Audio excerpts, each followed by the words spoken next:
السلام عليكم ورحمة الله تعالى وبركاته.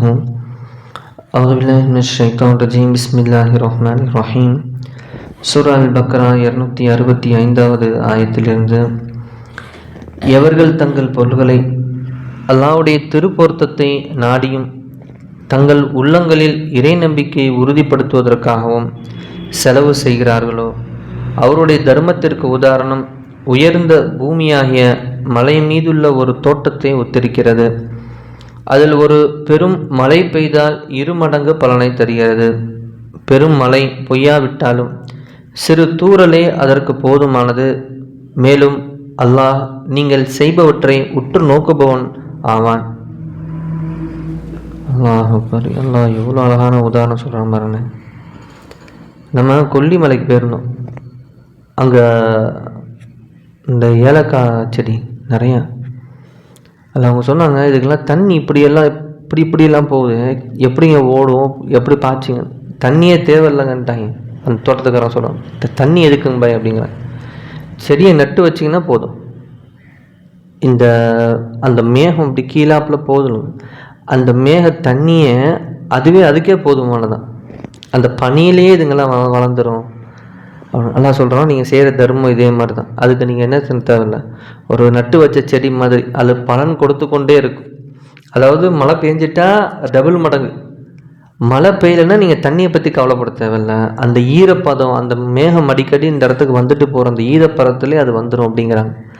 அல்லாஹ் சொல்கிறான், நீங்கள் அப்படிப்பட்ட உங்களுடைய தர்மம், அது இறை நம்பிக்கையோடு நீங்கள் கொடுக்கக்கூடிய தர்மம் இருக்கே, இதற்கு ஒப்பானது. அப்போ என்ன, அந்த தர்மம் எப்போதுமே பலனளிக்கும். தர்மம் எப்பொழுதும் 2 மடங்கு. அல்லாஹ் இங்கே 2 மடங்கு கோருகிறான். வேறொரு ஹதீஸ்களில் வருது 10 மடங்குன்னு வருது. அப்போ செல்வத்தை பெருக்கிறதுக்கு இது ஒரு ஷார்ட் ரூட். தர்மம் ஆக சிறந்த வழி. உங்களில் யார்தான் இதை விரும்புவார்? ஒருத்தருக்கு பேரிச்சம் மற்றும் திராட்சைகளின் ஒரு தோப்பு இருக்கிறது.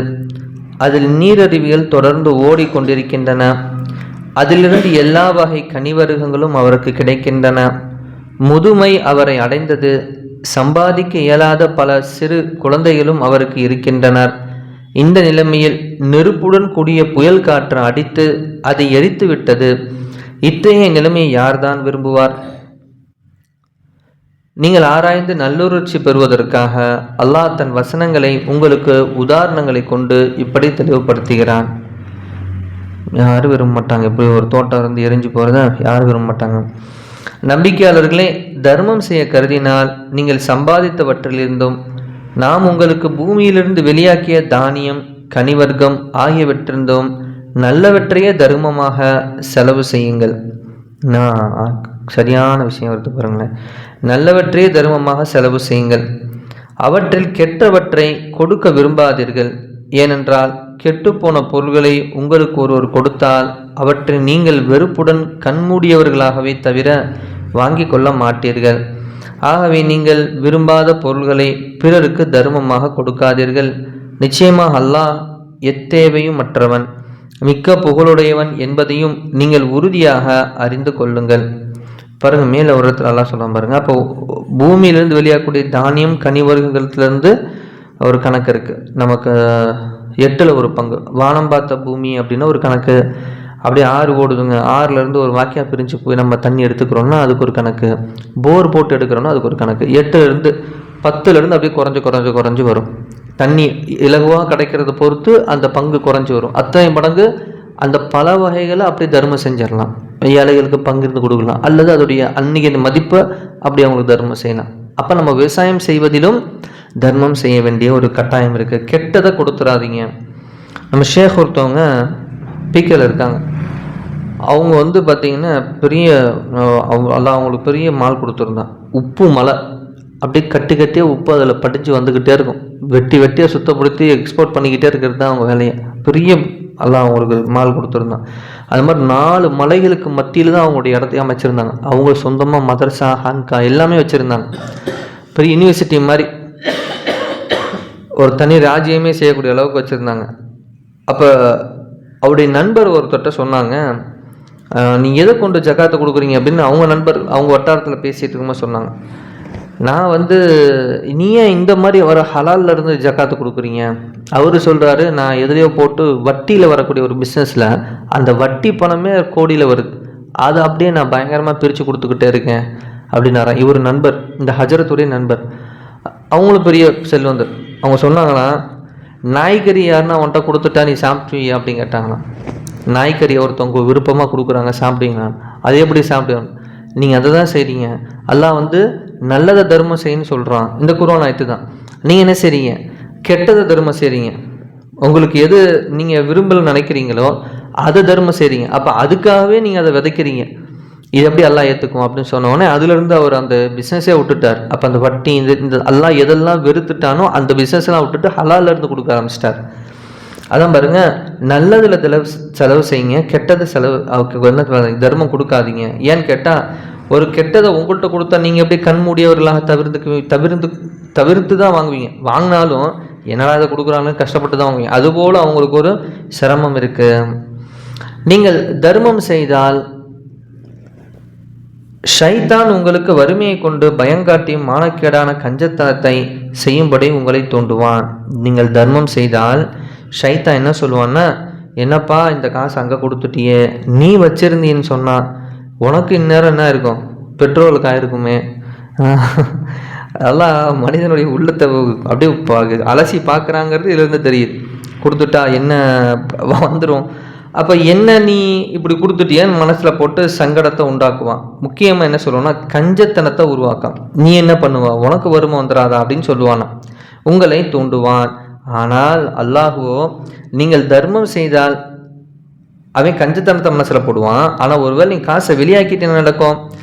அல்லாஹ் தன் மன்னிப்பையும், தர்மம் செய்கிறதுக்கு அல்லாஹ் மன்னிப்பை கொடுக்குறான், செல்வத்தை கொடுக்குறான், உங்களுக்கு தருவதாக வாக்களிக்கிறான். சுபஹான் அல்லாஹ். அல்லாஹ் என்ன செய்கிறான்? வாக்களிக்கிறான்.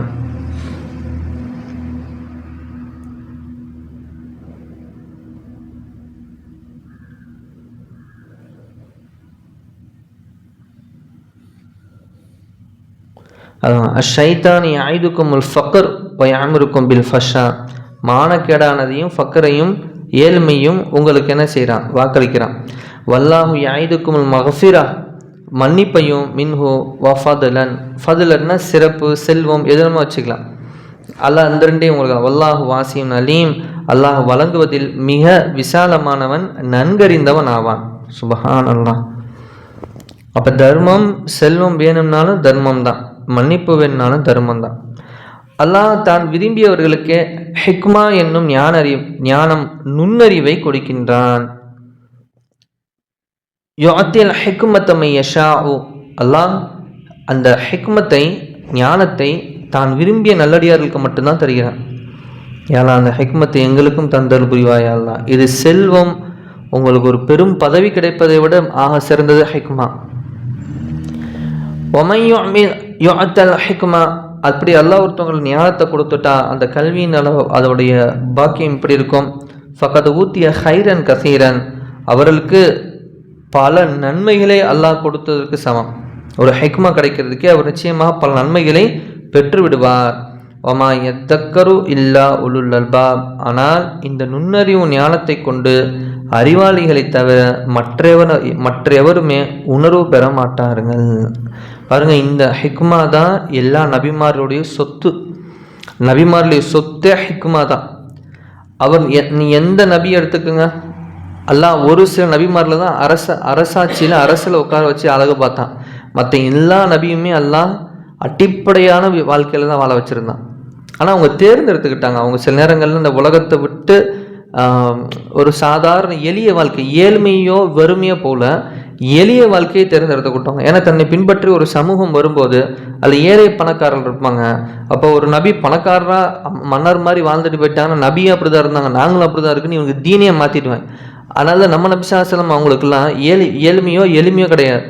ஒரு நேரத்தில் மதீனால இருக்கும்போதே சில சஹாபாக்களை யாராச்சும் உதவி செய்யும் கேட்கும்போது அவங்க ஒரு மலையை காமிக்கிறாங்க, ஒரு 2 குன்று, இதுக்கு நடுவில் நிற்கிற ஆடு ஃபுல்லாக என் ஆடு தான், என் பட்டி தான். அப்போ ஒரு 2 குன்றுக்கு நடுவில் எத்தனை 1000 மாடுகள் நிற்கும்.